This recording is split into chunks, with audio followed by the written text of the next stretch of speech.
Hello, sociology students. This is Mrs. Politsky, and I have your notes for Chapter 8 Social Stratification. And we're going to combine all of our sections into one set of notes here. So, as we go along, use your handout, follow along. But when we talk about social stratification, a lot of times we're talking about classes within our society. And, a lot of times when we think about capitalistic societies, we think about perhaps maybe the upper class who happen to be those who are well off, not struggling financially.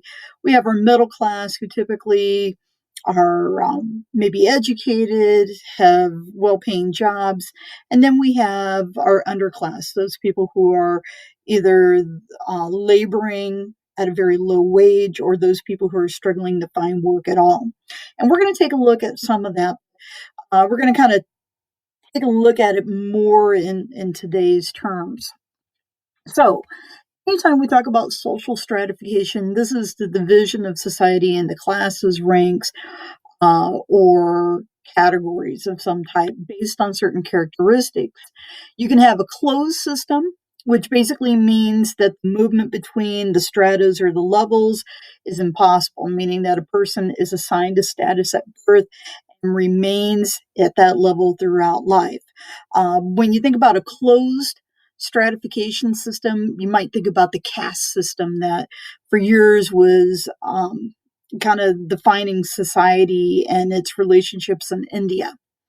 You can also have an open system, which is a system where you can move between the different stratas, meaning that you could work really hard and move up from maybe an underclass to the middle class or to the upper class. But it also means that you could move from the upper class all the way down to the bottom. Okay, the ease of movement depends on the degree of openness within the system. Typically, within capitalistic systems, you have that movement that's fairly easy to make, either up or down. Taking a look at the map that you have below here, this is a map that, if you look very closely, is based on counties in the United States. And the counties that are, for the most part, darkest in color are the counties where there is the highest income in the United States. Those counties that are in the lightest, maybe khaki color, if you want to call it that, are the counties where you have probably the lower income households. And if you look carefully, you might see that, along the eastern seaboard, and maybe even in parts of California or some urban counties in the United States, that you're going to find that there's higher incomes. And that could be because, you might have workers that are well educated. You might have a cost of living factor because, living on the East Coast or even living in California, even though you could have what might look like a really good income, your cost of living is really high and it might take more to kind of get by. But it is kind of an interesting way to kind of look at things. And I think if you were going to kind of sum it up, you would probably say that rural America probably has the least amount of people living in high income households. But at the same time, that can be something kind of a misnomer because your cost of living in some rural areas is a lot less than it is in urban areas. So, you can't always believe all the things that you see, I guess. Anyway, there are two basic types of stratification systems. We mentioned this one just a moment ago when we talked about the closed system, but the caste system, this is a status assigned at birth. Individuals could stay at this status throughout their life. Scarce resources and social rewards are distributed on the basis of an ascribed status, meaning that you were assigned a status at birth. Anyway, there are elaborate norms governing the interaction among the different castes. And if you look into like the caste system within India, there's certainly very, very strict rules about who can marry whom and what kind of jobs you can hold based on the caste that you live in. Anyway, when we talk about marriage, you can talk about it also within this caste. You have an exogamy, which is basically the practice of marrying someone outside of your own social category. In the United States, that's something that does happen. You can have a very wealthy person marrying a very poor person, and nobody really thinks much of it.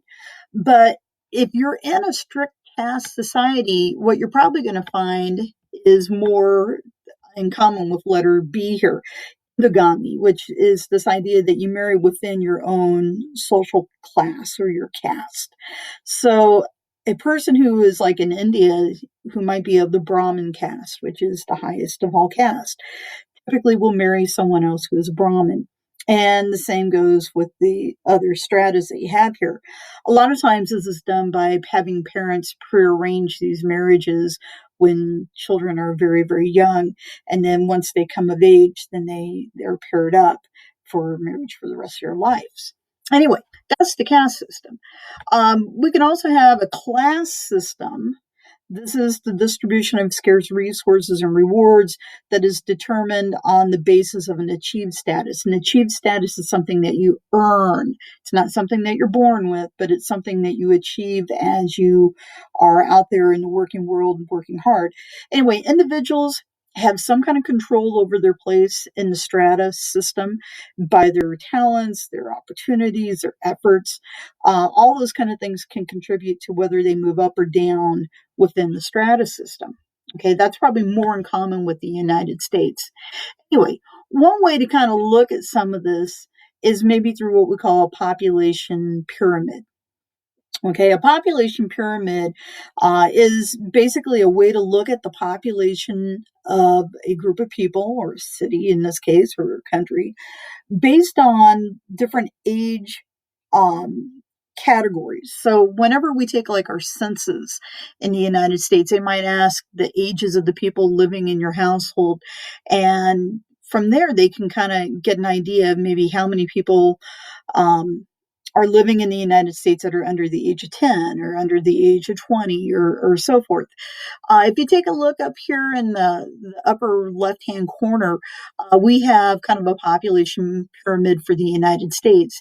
What you find is that the older a person is, which would be at the top of the pyramid, the less people that you have. And this is broken down on the left-hand side males and on the right-hand side by females. You might notice that there are far more elderly females than there are males, and that could be because of health issues and things of that nature. You also see that you get into an age group, maybe those people who are kind of in their middle ages, maybe 20s into their 40s, make up the larger portion of the population. Now, I would tell you this, that this population pyramid might be about maybe 10, 15 years of age. So it's not quite in sync with what we have today. But what you find is that there are trends every so often when we talk about generations. So, like, this is probably more in line with like the baby boomers. And this little area here is probably more in line with like Generation X. And as we get down here, it's probably more in line with millennials and such. You can see this broken down by towns, okay, or cities, and you might get some ideas. For example, Cedar Rapids, Iowa is kind of like a prototypical Midwestern city.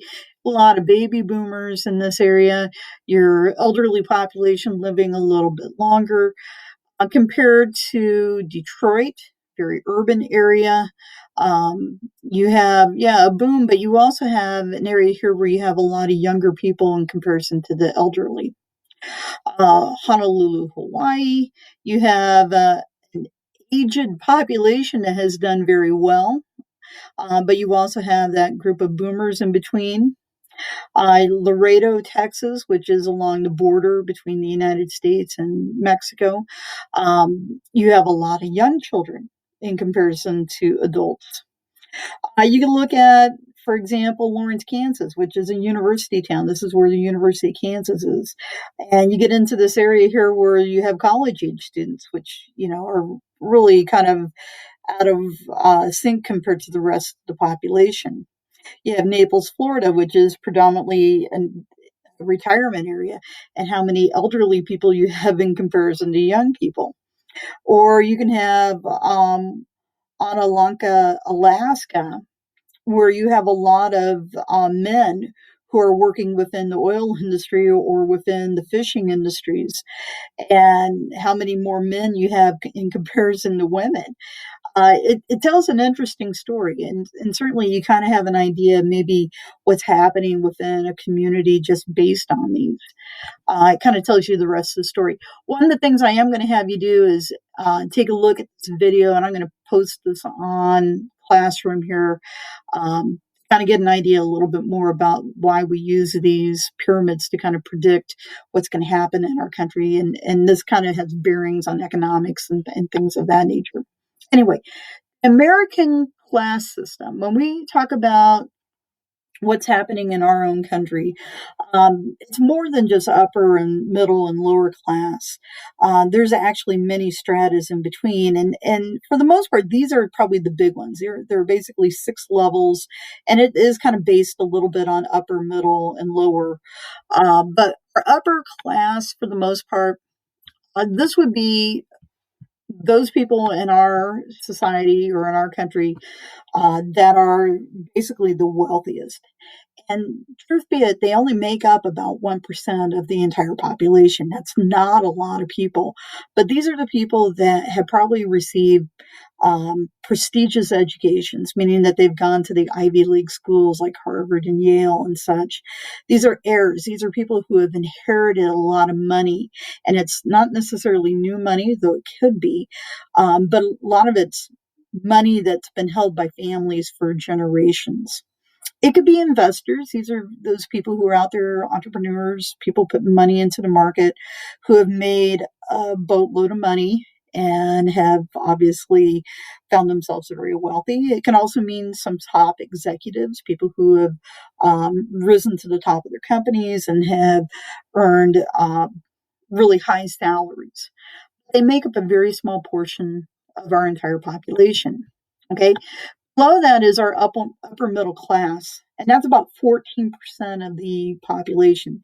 These are people that probably have a college or university degree, and it might be not just um, like a bachelor's degree, but it could be an advanced degree like a master's or a doctorate.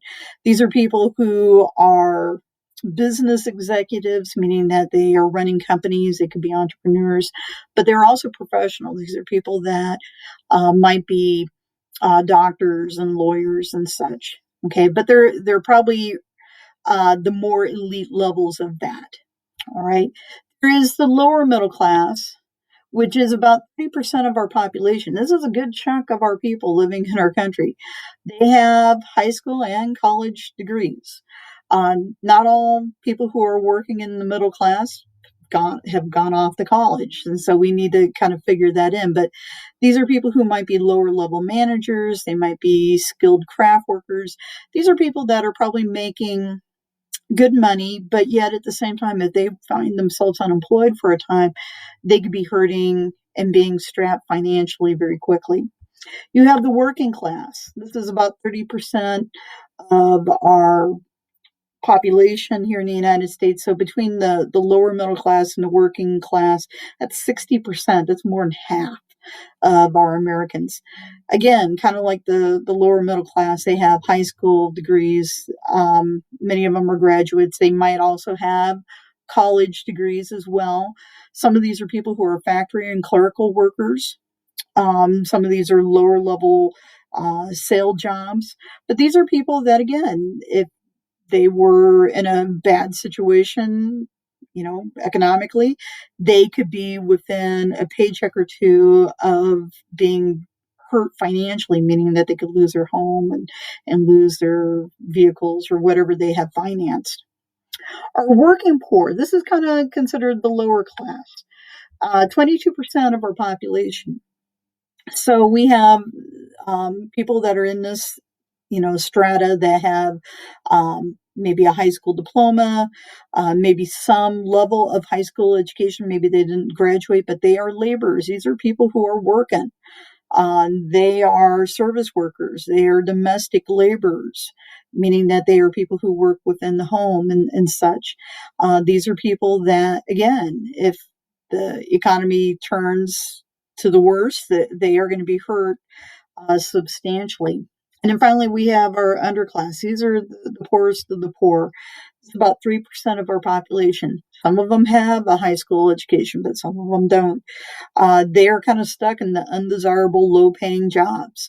These are jobs that most Americans don't want, but yet we need to have them filled. And so these could be people who are immigrants to the United States in some cases.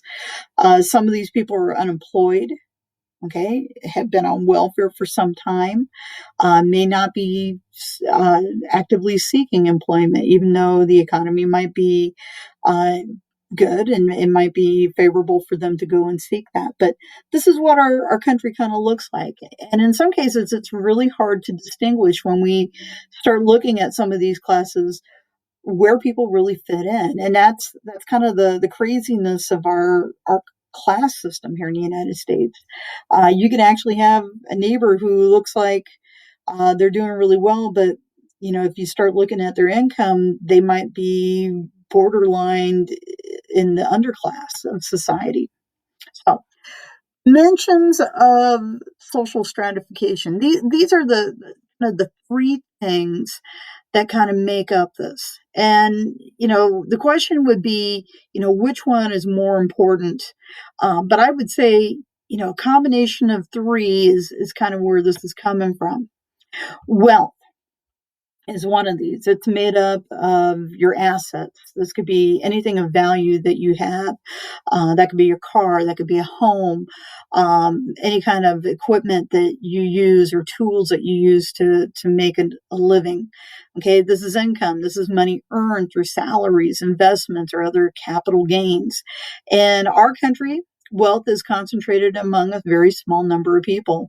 So the richest 1% of our population controls about a third of the wealth in our country, which is really kind of a disproportionate um, way of looking at wealth. All right. Aside from wealth, there's power.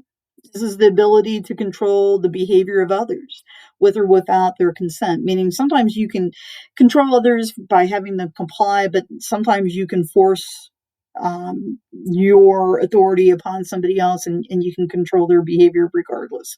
Anyway, power can be based on force, it can be the possession of a special skill or talent, the type of knowledge that a person has, maybe a particular social status, personal characteristics or customs and traditions can all determine who holds that power.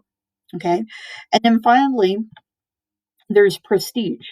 Okay, this is the respect, the honor, the recognition, or a certain courtesy that a person gets from other members of our society. And prestige is based on any characteristic a society or a group considers important. So if we think that, let's say, a person's ability to play a certain sport is really important, that can elevate a level of personal prestige. It could also be your income. If you come from wealthy people, obviously that's going to mean something. If you come from poorer people, you're probably going to have an issue with prestige. Your occupation that you pick has a certain level of prestige, and we're going to take a look at that here in a moment. But your education, where you go to school, where you go to college, all of that has a factor in this, and your family background and where they live and any kind of possessions or clubs that you might belong to can determine that level of prestige. Okay, I've always asked students, which is more important, wealth, power, or prestige? And some people think, well, obviously one is more powerful than the other, but truth is, um, it's all a combination of each, and sometimes we rely more on one than another, but it's all kind of a combined factor of what makes us important in this society. All right, there's three types of social mobility when we talk about movement up and down the stratas. There's horizontal mobility. This refers to movement within a social class or a stratum. So when an individual moves from one job to another of unequal social ranking, okay, you can basically you move across the horizon. So you might take a job in one town, and then you take a similar job in the next town, but you might not necessarily move up a class. There is what we call vertical.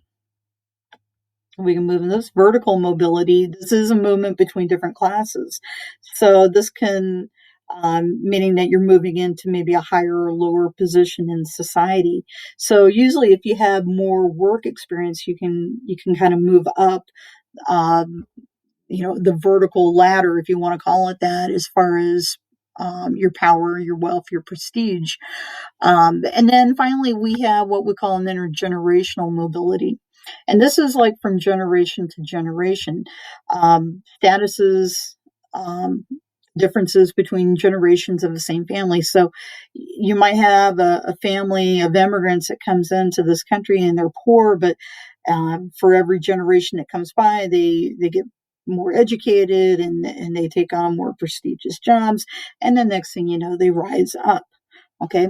When we talk about um, occupations in the United States based on wages, okay, one of the things that I think it's interesting is like, who's probably making more money and who's probably more valued.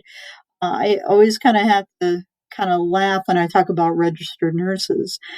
We know that this is an area in our workforce that there's a high demand for, but at the same time, their wages are obviously becoming um, a reflector of that, meaning that they're earning more money.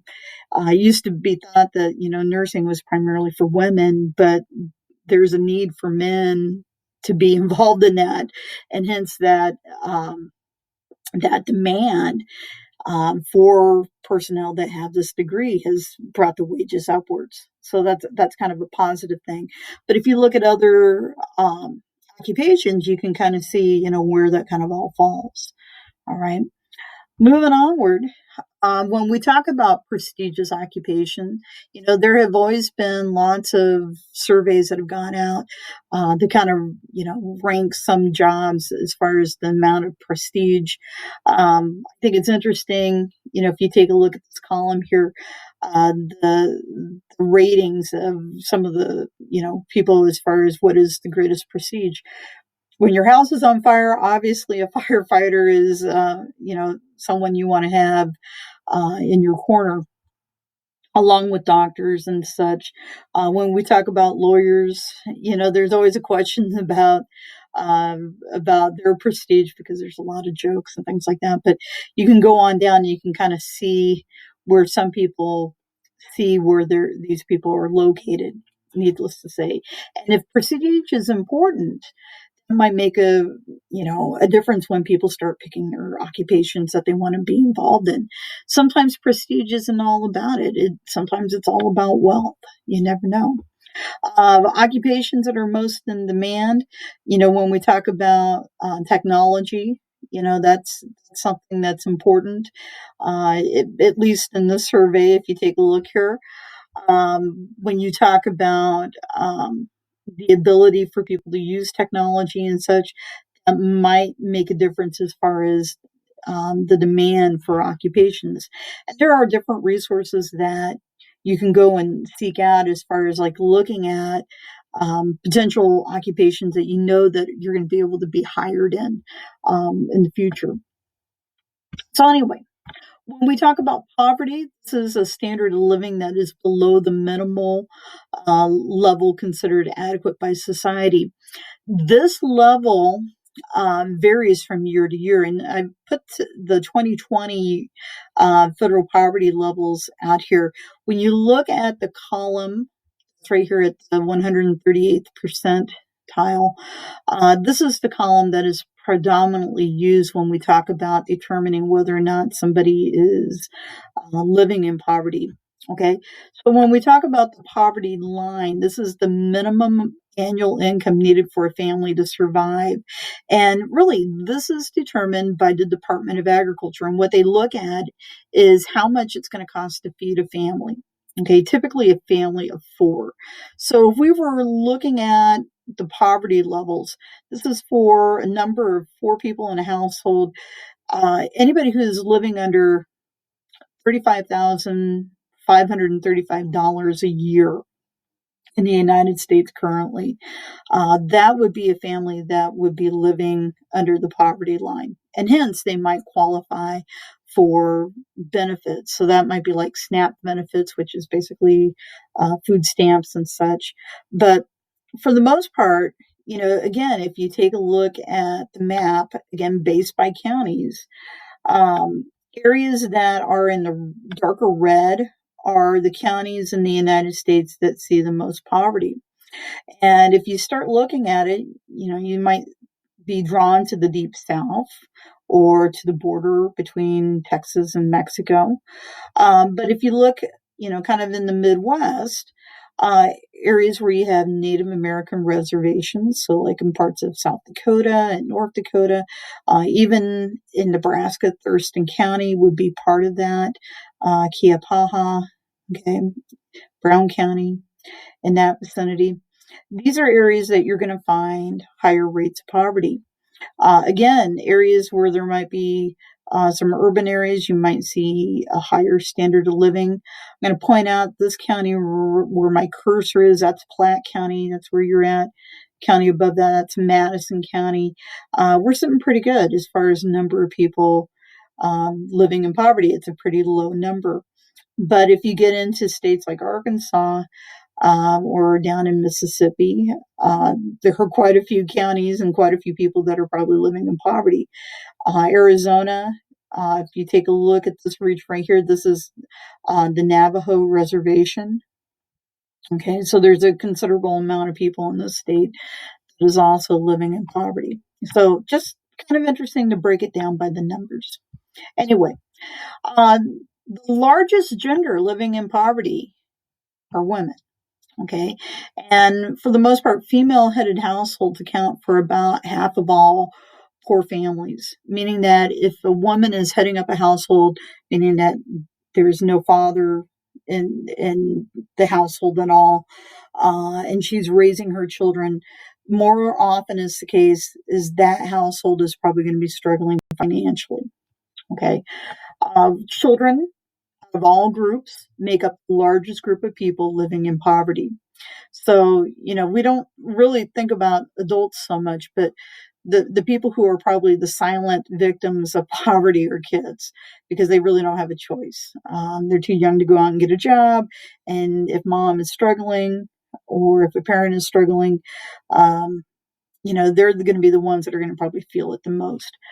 3 times more African Americans and Hispanic children are poorer than white children. So there is a disparity when we talk about race and ethnicity in this regard. Um, we've got a couple different charts here, when we talk about women living in poverty as far as making up the household. Single women with no dependent children, meaning that she's at home by herself. Single women with dependent children, another big break. Married women with children, and then married women, no children. Um, you can kind of see how that breaks down. When we talk about childhood poverty in comparable countries, the United States is up there. Romania is a little bit ahead of us, but countries like Finland and the Netherlands, some of the lower rankings. And when we talk about poverty rates by age groups, all people, but if you start looking at kids or anybody who's under the age of 18, they make up a higher um, grouping of people who are within the measures of poverty. All right. Talking about stratification, maybe in terms of some of the big theories, the functionalist theory, the conflict theory, causes of stratification.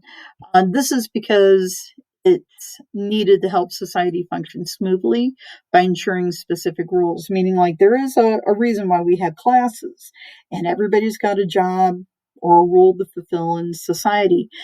Criticism of that is that society doesn't provide equal access, and that's things like jobs and education. Rewards don't always reflect the social value of a role. When we look at the conflict theory, when we talk about the cause of stratification, they basically kind of go back to this old class theory, the bourgeoisie.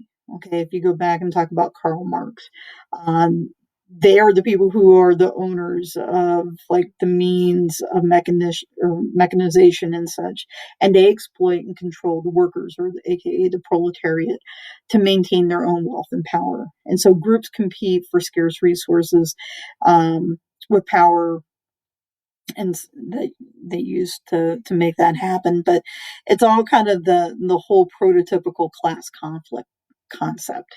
All right. Criticisms about the conflict theory as far as stratification is concerned, it does fail to recognize that unequal rewards are based in part on different talents and skills and desires among people. So we're not even weighing that into the factor here. All right. Thank you very much.